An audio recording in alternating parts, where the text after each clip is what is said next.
Shihni, konstatoni dikoj një përdorues mjeti që po përdor celularin, ju e ndaloni dhe papritur e hedh ato sikur nuk e kishte.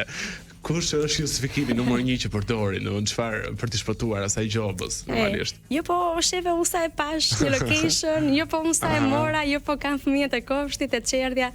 Dhe normalisht, shikoj. Po si është, si e gjeni ju të mesmen e artë të kësaj gjëje në një kohë që gati është e pamundur të shmangër celularin? Shikoj, unë kam thënë dhe tjera, në rast se një drejtues apo drejtuese mjeti ka një komunikim të mirë me punonjësin e policisë, absolutisht dhe ne përdorim masën e këshillimit. Por duhet të theksoj, aty ku ne e gjykojmë që kjo shkelje nuk përbën rrezikshmëri për përdoruesit e tjerë të rrugës. Më kupton?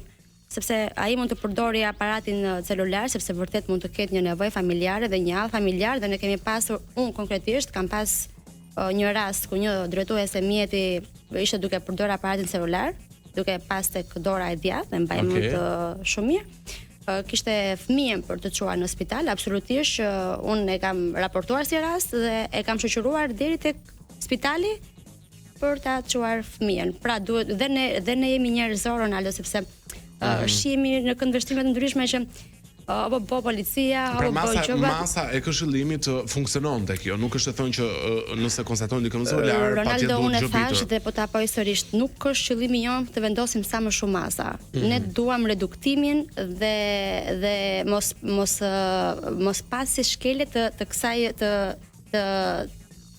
përdorimit të aparatit celular, sepse duhet të kuptojmë që është një shkelje që të shpërshëndron nga drejtimi i mjetit.